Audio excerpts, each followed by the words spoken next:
what's up mga kasintero? Welcome back sa ating channel. At ito na nga, first time ko na naman pumunta ng pupunta kami ng Novaliches. So, bali tawag dito, first time ko pumunta doon. At first time ko rin manood kung may show sila doon sa Robinson Novaliches. Kaya palibas ang nandito naman ako sa Pilipinas, lahat ng show nila hindi ko pa lalampasin. Kaya mga kasintero, sana samahan nyo kami. Siya nga pala, time check nga pala tayo, alas 3:08 ng hapon. Araw ngayon ng Biyernes, May 19. So siguro hanggang makarating tayo ng Robinson Novaliches. At ito nga, para tawag dito, para akong bago. Tanong ako ng tanong sa mga kakilala dito, sa mga tao, kung paano pumunta ng Novaliches at kung ano sasakyan. So nandito na kami sa Rojas. Palabas na kami ng Rojas Boulevard. Makapagal yata ito. Nasa Makapagal na. Ang ganda pala ng carousel.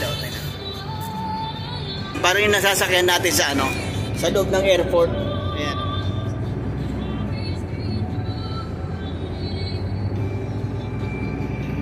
Lalo na yung bus na sinasakyan pag nasakay ka sa tawag dito, Kuwait Airline.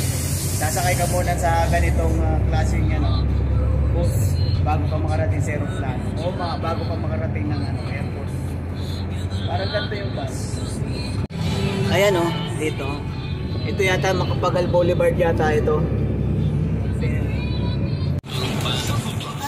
So ayun na nga mga kasintero. Update lang.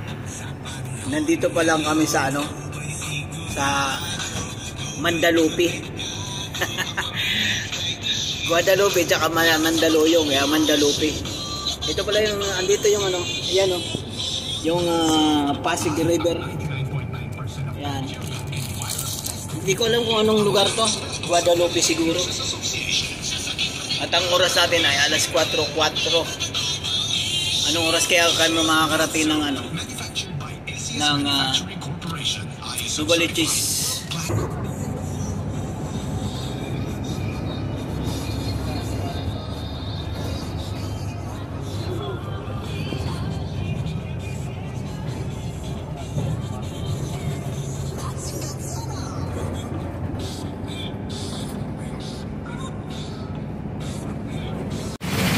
So ayun na nga mga kasintero, nakababa na kami ng carousel at nasa Muñoz na kami.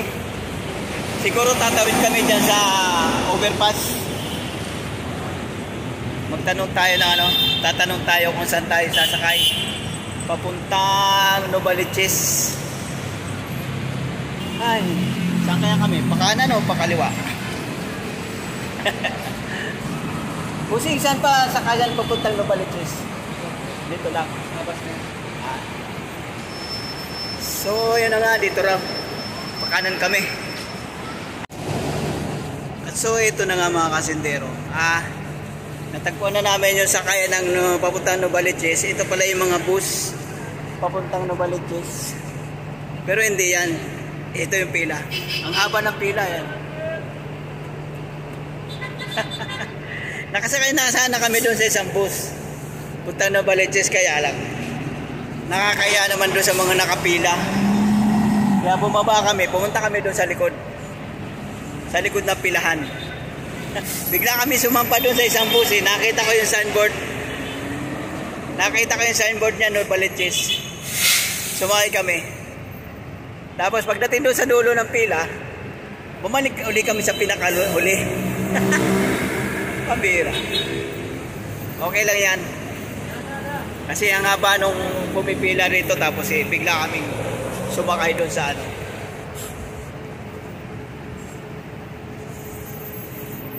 Ay, time check tayo. Ay, anong oras?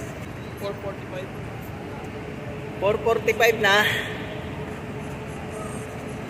Hindi namin alam kung gaano katagal ang biyahe. At so, ayan na nga mga kasintero. Kakasakay lang namin ng bus papuntang Novaliches. Ang oras ay alas 4:50. Umabot kaya kami ng alas 6 sa Robinson. Handa na po ba yan? Abangan na lang ang susunod na kabanata. Dalawang Robinson, magkano?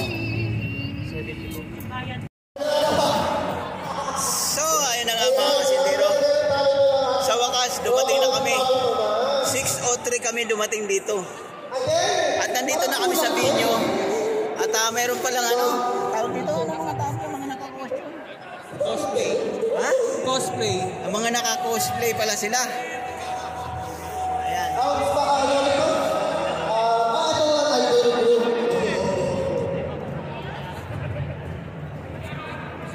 Ayan. Si Captain Hook ba yan? Ayan.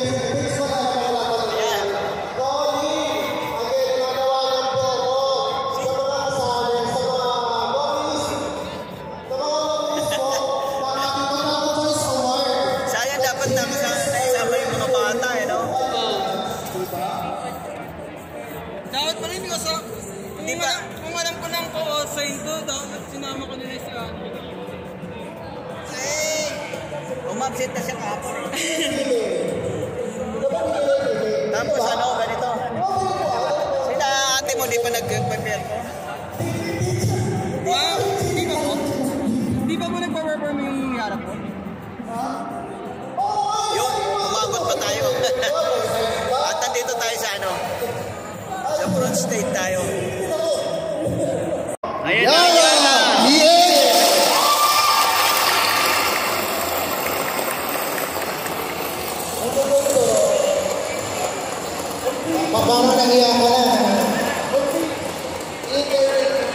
Ayan na yung anak ko, pangalawa. First off, pakilala ko lang nasa sa Yara. Hi, I'm Kim. I'm Jalen. I'm Krista. I'm Roger, and we are Yara.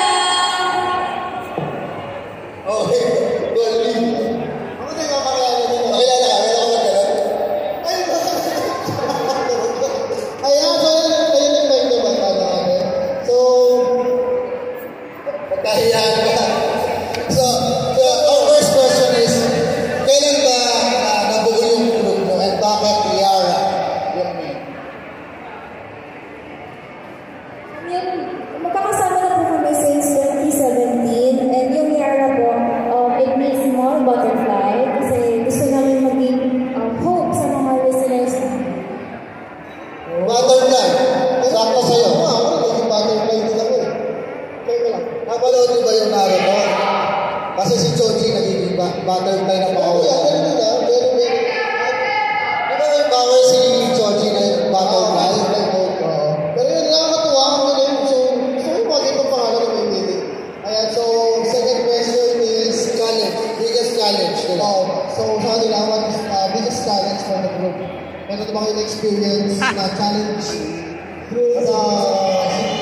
Kasi di ba ang daming pop idol groups? Parang ano ba yung pinakamahirap ngayon para sa inyo to compete or struggle?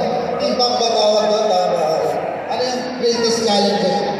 I guess we can say na yung toughest challenge na hinarap namin all throughout na magkakasama kami is yung maghintay. Yan ang anak ko. As we have said earlier, magkakasama po kami 2017 pa lang, and we've been training since then. And then just recently, March 10, dun lang po namin na-release yung debut single namin, which is yung ABBA. Apat dapat. Bakit pala maghintay? Ano yung dahilan? Para nakaka-relate ka doon. Mahirap talaga maghintay. Yes, sobrang dami pong nangyari. Like, maraming mga bagay na mas prioritize kami kesa yung career. Pero, in time, na-realize namin, of course, mas gusto namin na magkakasama kami na puntahan yung goal or yung path na gusto namin puntahan sa super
Bakit kasi pumapasok sila? Para supportahan nila yung, di ba?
performing in front of many people. Kaya kahit hanggang ngayon na ilang years na kami magkakasama, we still strive to, you know, reach our goals. Also, parang katulad ng mga cosplayers na nasa harapan natin who continues to, you know, reach their goals in their lives. So, pagka-cosplay, lahat ng mga iba-ibang goals natin, push lang tayo, di ba?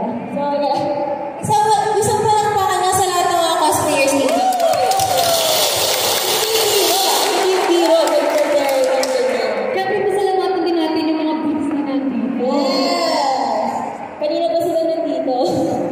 So, ayan. Also, sa mga Coco na nandito, maraming salamat. Ayan, tawag po namin sa mga supporters namin ay Coco. Kasi sabi namin kanina, Yara is of Arabic origin, which means small butterfly. So, our supporters became our cocoon when nagsistart ko naman. Tawag namin siya. So, ito na nga. For our next performance, we will be performing our debut single, Ada. Ibig sabihin po na Ada ay dapat. Bakit? Bakit dapat? Kaya po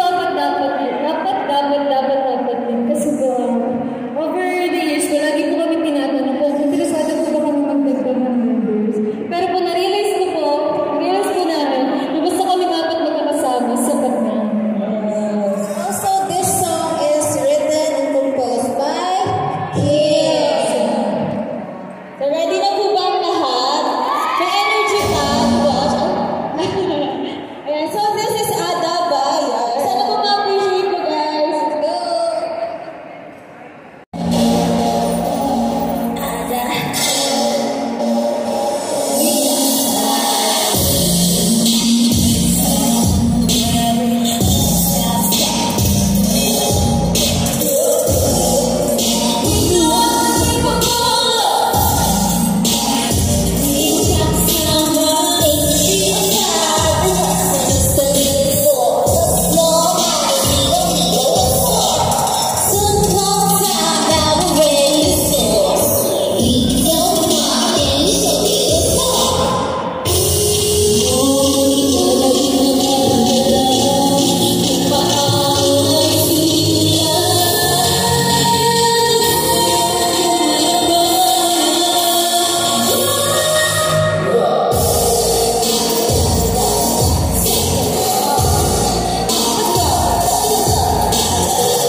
Slide. Drum roll.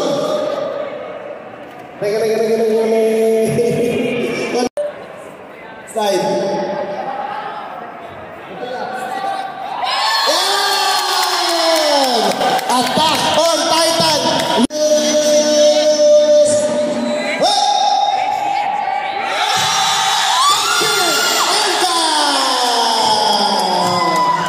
Oh, ano naman dyan? Konting Pagod impersonation naman dyan.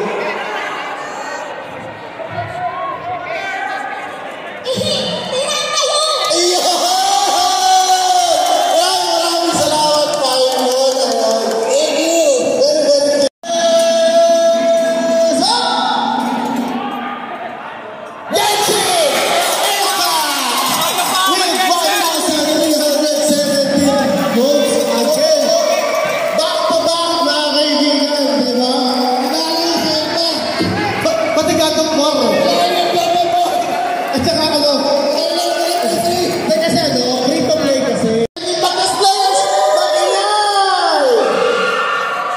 Sino ipupuin nyo ngayong banner?